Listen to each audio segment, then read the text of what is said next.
Video ini dipersembahkan oleh jurusan Ilmu Hubungan Internasional FISIP Unsri.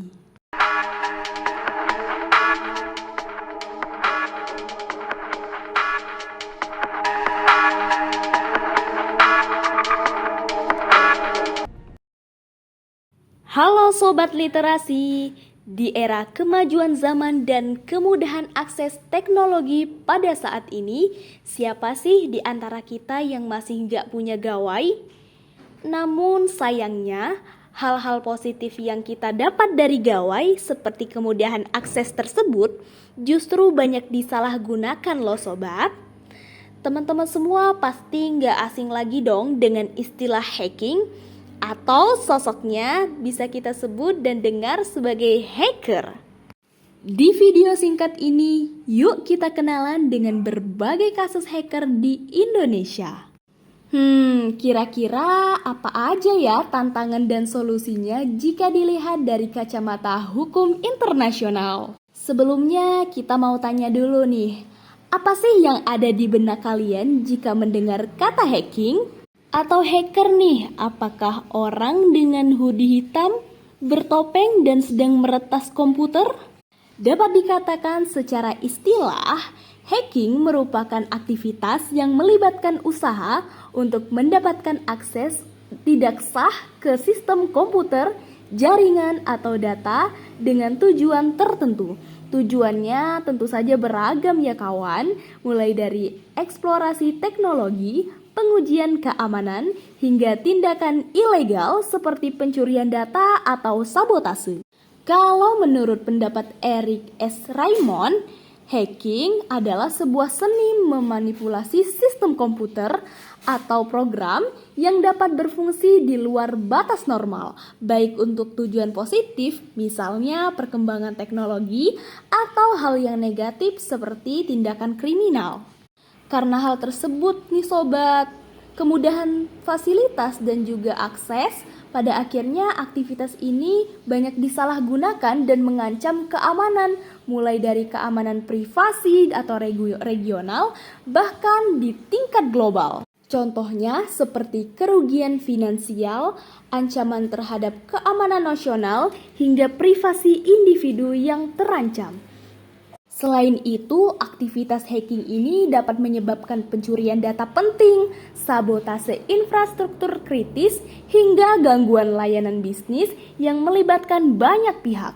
Nah, di tingkat internasional sendiri, peretasan oleh kelompok hacker ini seringkali melibatkan negara-negara tertentu yang menggunakan aktivitas siber untuk tujuan politik atau ekonomi. Di Indonesia sendiri banyak banget loh kasus hacker yang mengancam keamanan nasional, bahkan hingga mengguncang dunia. Seperti contoh kasus terbaru dari Peretasan Pusat Data Nasional atau PDN milik Kementerian Komunikasi dan Informatika atau Kominfo di Indonesia yang terjadi pada Juni 2024. Ini menjadi salah satu insiden siber terbesar yang melumpuhkan banyak layanan publik.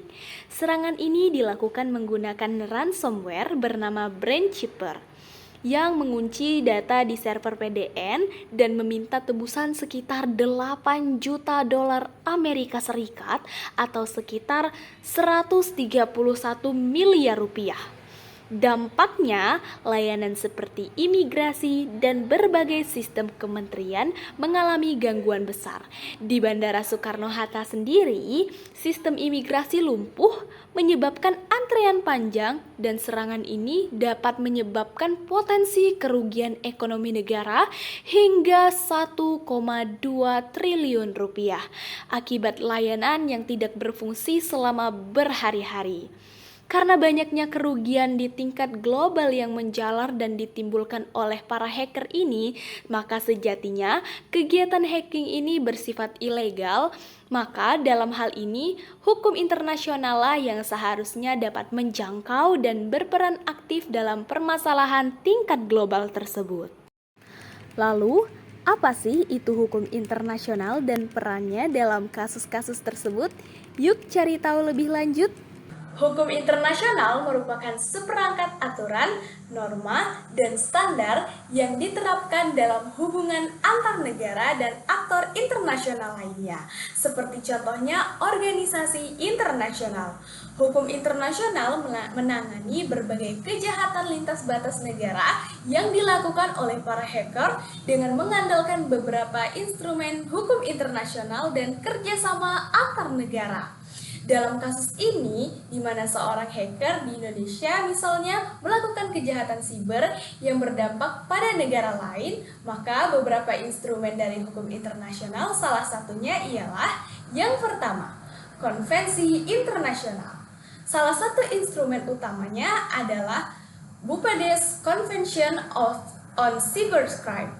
Meskipun di Indonesia belum meratifikasi konvensi ini, namun prinsip-prinsipnya tetap relevan dalam menangani kejahatan siber. Konvensi ini mengatur kerjasama internasional dalam penyelidikan, pengumpulan bukti digital, dan ekstradisi pelaku kejahatan siber lintas negara.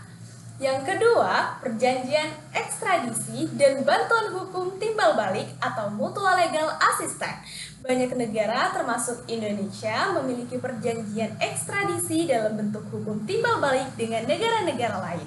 Ini memungkinkan negara yang menjadi korban kejahatan untuk meminta bantuan hukum dari Indonesia dalam mengidentifikasi, menangkap, atau ekstradisi hacker tersebut. Indonesia juga bisa memberikan bantuan dalam bentuk penukaran bukti digital atau dukungan dalam penyelidikan bersama.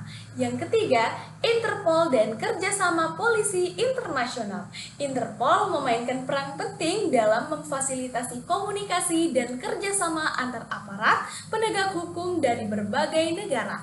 Jika seorang hacker Indonesia melakukan kejahatan yang berdampak lintas negara, Interpol dapat mengeluarkan red notice yang memungkinkan tersangka ditangkap di negara-negara lain jika melarikan diri.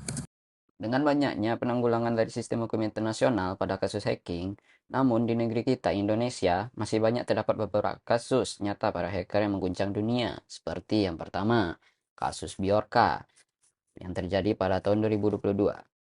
Bjorka adalah nama samaran seorang hacker yang aktif sejak tahun 2022. Terkenal karena membocorkan data-data penting milik pemerintah Indonesia, termasuk informasi pribadi pejabat tinggi negara kita. Bjorka juga mengklaim meretas data milik Komisi Pemilihan Umum atau KPU, lalu Kementerian Komunikasi dan Informatika, serta beberapa perusahaan BUMN. Lalu kasus selanjutnya ialah kasus Surabaya Black Hat yang terjadi pada tahun 2017. Kelompok hacker yang dikenal sebagai Surabaya Black Hat terlibat dalam serangan cyber global. Kelompok ini berhasil meretas ribuan situs di luar negeri, termasuk Amerika Serikat dan Eropa. Lalu kasus yang selanjutnya yaitu kasus Anonymous Indonesia. Kelompok hacker dengan nama Anonymous Indonesia pernah aktif dengan melakukan serangkaian serangan cyber terhadap berbagai situs pemerintah dan institusi swasta di Indonesia. Salah satu aksi terbesar mereka terjadi pada tahun 2013, di mana mereka berhasil meretas lebih dari 170 situs pemerintah Indonesia sebagai bentuk protes terhadap kebijakan internet. Indonesia menangani kejahatan cyber termasuk aktivitas peretasan melalui Undang-Undang Informasi dan Transaksi Elektronik atau UU ITE nomor 11 tahun 2008 yang telah diperbarui dengan UU nomor 19 tahun 2016. Undang-undang ini mengatur berbagai aspek termasuk pencurian data, akses ilegal, dan serangan cyber, serta menetapkan sanksi pidana bagi pelaku kejahatan cyber. Selain UU ITE, Indonesia juga mengadopsi UU Perlindungan Data Pribadi atau UU PDP yang baru disahkan pada tahun 2022 untuk memperkuat perlindungan data. Indonesia aktif bekerjasama dengan lembaga internasional seperti Interpol dan ASEAN dalam memerangi kejahatan cyber lintas negara. Melalui kerjasama ini, Indonesia berbagi informasi dan strategi dengan negara lain untuk melacak serta menindak para pelaku kejahatan cyber yang beroperasi di tingkat global. Tantangan dalam menerapkan hukum internasional terdapat pada kasus cybercrime yang sangat kompleks. Salah satu tantangan utamanya ialah perbedaan yurisdiksi. Setiap negara memiliki hukum yang berbeda terkait kejahatan cyber, sehingga sulit untuk menuntut pelaku yang berada di luar negeri. Lalu, misalnya, suatu tindakan yang dianggap ilegal di satu negara mungkin tidak dianggap demikian di negara lain, sehingga menciptakan celah hukum. Selain itu, terdapat juga batasan teknologi. Serangan cyber seringkali dilakukan secara anonim dengan menggunakan jaringan global yang menyulitkan aparat penegak hukum untuk melacak asal serangan atau mengidentifikasi pelakunya. Tantangan lain ialah kurangnya kerjasama lintas negara.